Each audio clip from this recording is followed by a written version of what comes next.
Yo guys, it's your homie Zeno Payne. I'd like to welcome y'all to another First Descendant video, and in today's video we're going to be going over my personal favorite character, Freyna, the Toxic Queen. We're going to be going over her build, and I will go ahead and timestamp the solo bossing towards the end of the video, because I know you guys are here for a build for Freyna. Don't worry, we're not going to go over any of her skills, because if you're here, that means you already know how to play her. Just maybe you need a little help getting your damage up. Let's go ahead and jump into the video.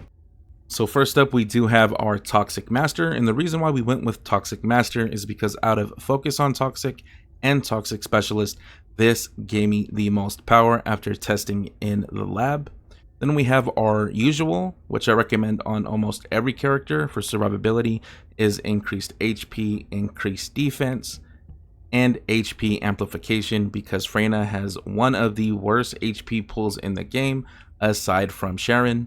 And then we have time distribution. We went with this for the skill cooldown, negative 14.3%, and a little bit more survivability. Then we went with Tech Specialist.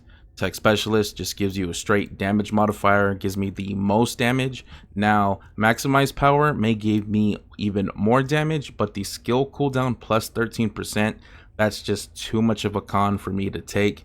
And I like spamming my abilities as much as I possibly can with the bare minimum of cooldown at negative 14.3%. Then we also have skill extension, which gives us that duration boost. So the longer our poison is out there, the longer the ticks are ticking, which also in turn is more damage. Then we went ahead and went with Venom Cinctium for more defense and a little bit more toxic skill power with the critical hit resistance plus 15.1%. For those of you who don't know, yes, monsters can crit you.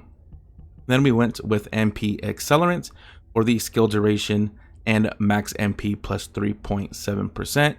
And then the usual Contagion. Now with this, you can either run Contagion or you can run the Toxic Stimulation to be a little bit more supporty with your characters, because Toxic Stimulation will give everybody, including you, a 25% defense increase.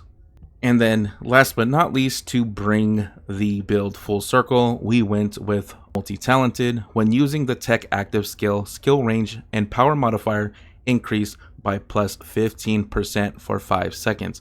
And when this ticks off, your skills will be doing an extra 4,000 to 5,000 damage extra. So it's just amazing. Highly recommend it on your Freyna. Now, for those of you who are wondering probably why I don't run front lines in emergency measures, is if you go over here to her stat page, her skill critical hit rate is at 5%. That is low. There's no reason why you should be building crit on a Freyna. If somebody out there has made it work, cool on you. But to me, it just seems like a waste of time.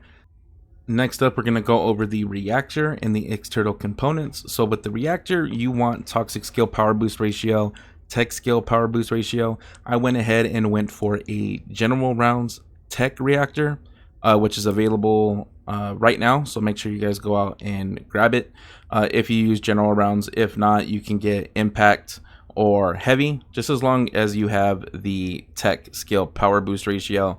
And then I also went with the bottom stats for Tech Skill Power Boost Ratio and Toxic Skill Power Boost Ratio. They can be a little bit better, meaning they could be gold, but I just went with the first thing that I got that was the best, and that was this with the Fallen Hope mounting. And then we also have the Venom Essence auxiliary powers. So we're not running the full set. These are obtained from Swamp Walker.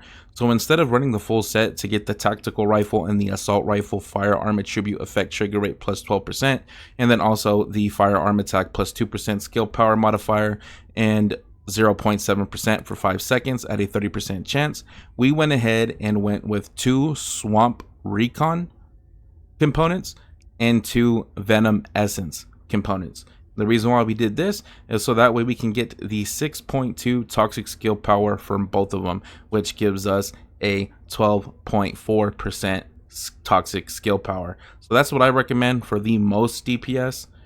Make sure you guys go ahead and get those. If you guys are wondering where to get Swamp Recon components at level 100, just farm Hagios, or just press up or open your map on PC, go to Access Info, External Components, and then scroll down until you find the Swamp Recon. And if you look at the acquisition info, it's anywhere in Hagios. I recommend doing it on hard because it will not drop at level 100 on normal. And then as for the weapons, we are using Fallen Hope.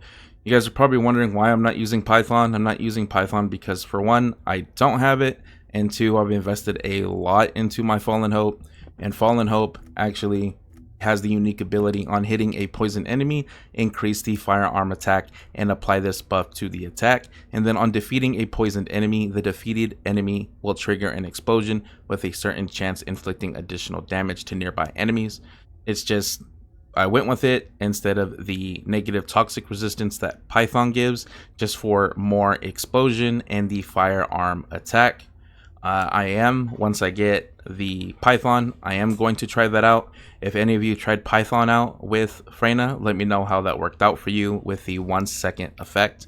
I'm curious to know if my damage will be even higher, but as you can see, my DPS for my Fallen Hope is 504,000.